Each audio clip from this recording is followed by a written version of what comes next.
All right, let's talk about the Doctor Strange close. I started doing this process years ago with clients as a natural health practitioner, helping them see a version of themselves, making it possible to step into this healed version of who they are. So, this is a process where you can help somebody really see the other side of where they want to go to make it more possible. And when we can visualize it, we can see it, we can actually move towards it. But just saying we want something is different. When we can see the version of ourselves that has that thing, it puts us in a whole different vibration, right? And it makes it possible energetically, emotionally, physically, all of the things. So I was in a conversation with a woman one time where there was a 3-day event that had happened. There was a pitch at the event for a year-long program. And then people could show up on our calendars and we could have conversations about them on enrolling into that program. And the program was a $20,000 program. And it was a year long. So this woman pops onto my calendar. She shows up. She starts the conversation by saying, I'm not ready to enroll in this program yet. I didn't actually hear the details of the program or the pricing on the program. So I'm here just to get those details. And I have a couple of questions. I'm like, cool. And I love it when people still show up on my calendar for conversations like that because they took the time to make the appointment. They showed up for the appointment on time. They're telling me they still have interest. There's still an opportunity where a lot of people get discouraged at that moment and think, oh, this is a dead opportunity. I'm like, no, they're still asking for information. They're still interested. They're asking for your help to give them that information and to see how that could work. So as we were chatting, I said to her, well, let's have a conversation about if this is even the right program for you. And she said, okay. So I said, let's build out a little plan for you, see what you would need to be able to get to the goals that you're looking for. So we processed that. We went through the number of clients you would need to increase enrollments by. She already had an active program that was going on, that she had clients, but she wasn't making enough money.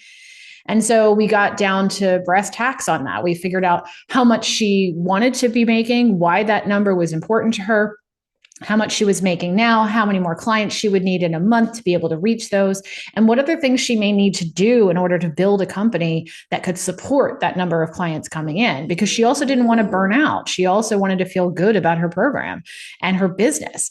And she wasn't interested in doing the grind work anymore. So we talked about what that would look like. We broke it down. We created a plan for her. And I said, okay. And I could feel her hesitation still. And a lot of times when people are hesitating at that point, they see the numbers, they see the possibility in it, right? But then there's something that comes up for a lot of them. And she had already told me she'd been in programs before. She'd spent a lot of money on programs that hadn't worked to get her where she wanted to go. She felt like she was in this like cycle of things not really working for her. And she kind of got stuck at a price point, at an income level. And I could see for her where she was stuck and that the program that we had in front of her was going to be the thing to get her there, but she wasn't there yet. And I said, okay. And she said, well, what's the price for the program? I said, well, I'm not clear yet that this is the right program to get you there right now. I feel some hesitation. And so again, she brought up the program she had done in the past. She actually told me that there was some fear that she wasn't going to be able to step up to the plate to do the things that she was going to need to do in order to reach that level of income and that volume of clients. And when people tell me things like that, often that's usually the background underlying root issue of what's going on, is that they don't believe they can step up, especially the perfectionists, especially the people who are high performers. They're so used to relying on themselves, but they're also so hard on themselves that you have to help them see that version, the other side of them, who's reached the thing. And if they can't see it, then it's not possible. So I said to her, are you open to doing something with me right now? And she said, what do you mean? I said, well, I have a process that I can take you through pretty quickly that can help you with that exact hesitation or that exact challenge. And she said, well, yeah.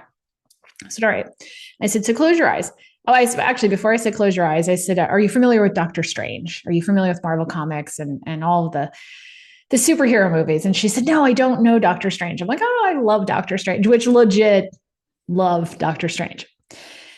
And I said, well, here's the whole concept with Dr. Strange, big, broad brushstroke here.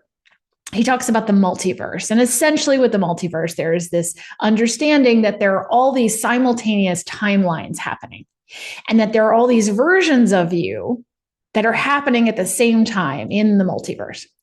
And that at every point in your life, when you made a decision, there was a new split or a new timeline that occurred that took you on to that timeline. But then there's the one that you're on that continued straight, right? So she said, okay. I said, so there's a version of you, if you believe in this multiverse concept, that has all of the things that you said you wanted. So she has the $1 million business. She has the coaching team underneath her doing some of the work under her for her clients. She has this flow of the ideal clients coming into her every single month. She is reaching that 7-figure business, and she's doing it without burning out. She's doing it with 4 vacations a year. She's doing it with her weekends free. She's doing it in a way that feels very authentic to who she is, and she's in flow with it. Then these are all the things that she had said to me during the conversation. And she said, okay. And I said, so there's a version of you, according to the multiverse and Dr. Strange, that has all of the things, and she's on the other side of this, and she's done everything that she needed to do to reach that. I said, so do me a favor and close your eyes right now and take a deep breath in through your nose.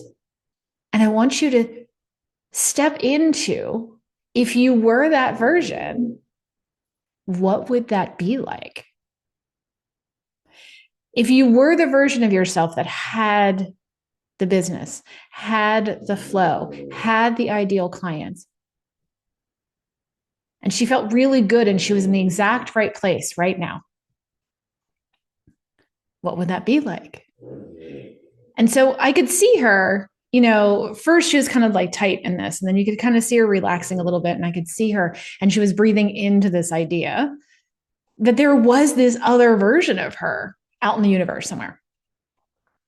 So she breathed in a minute, and then I could see her really relaxing into that.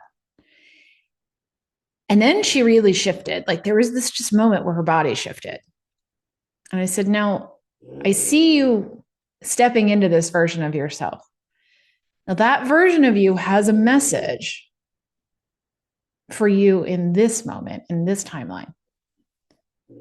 She has all of the things, and she sees the other side, and she is on the other side, and she knows what you need right now, that you need to hear, that you need to know. I said, so what is that message? And then it just got really silent. Now, that's my perspective, that it was really silent. But I know there was a whole bunch of stuff going on in her mind. I know there was a bunch of stuff going on in her body at that moment, because that's how this works. We are sensory beings. She was feeling things. She was literally feeling them in her body. She was feeling them in her emotions. She was tapping into another version of herself, and a message that only her future version of herself could give herself now. I couldn't do it for her. She had to do it.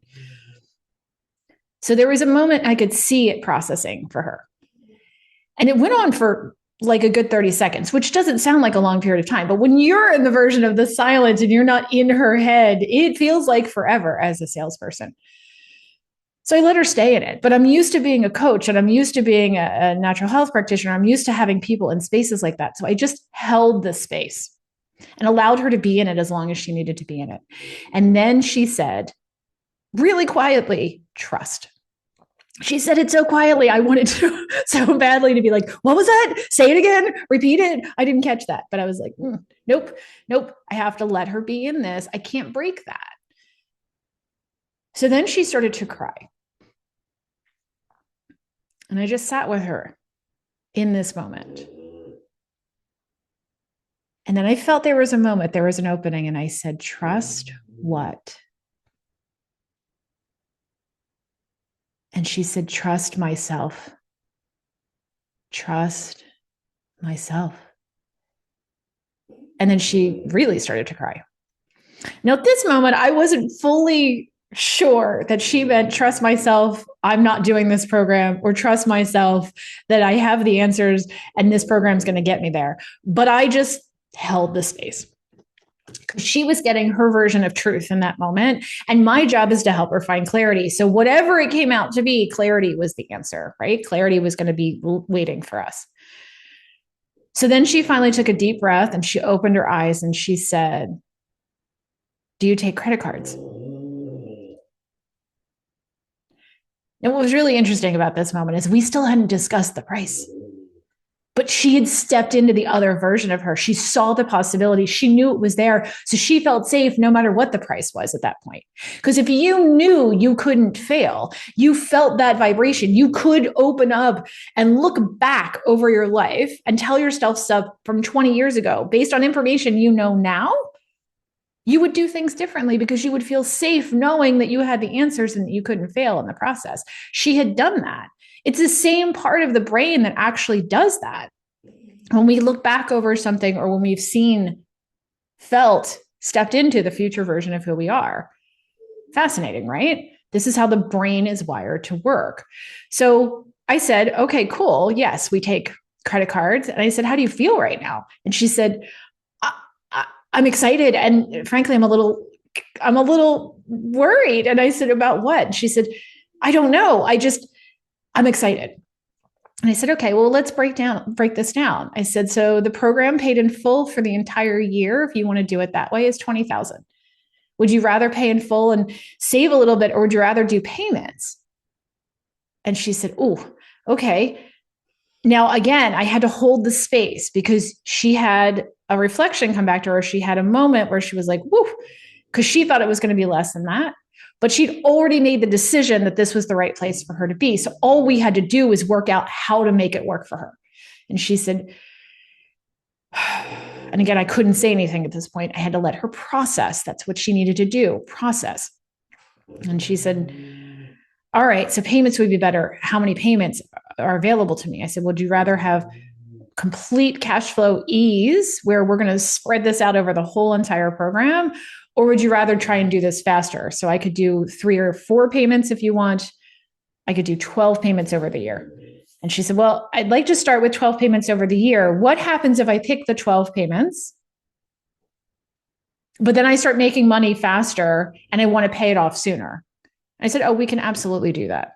So it's easier for you, if I'm understanding what you're saying, it's easier for you to just start with the 12 payments, the lower amount per month. And then when you start making more money, you can jump in and we can pay it off faster. And she said, yep, that'll work for me. Okay, cool.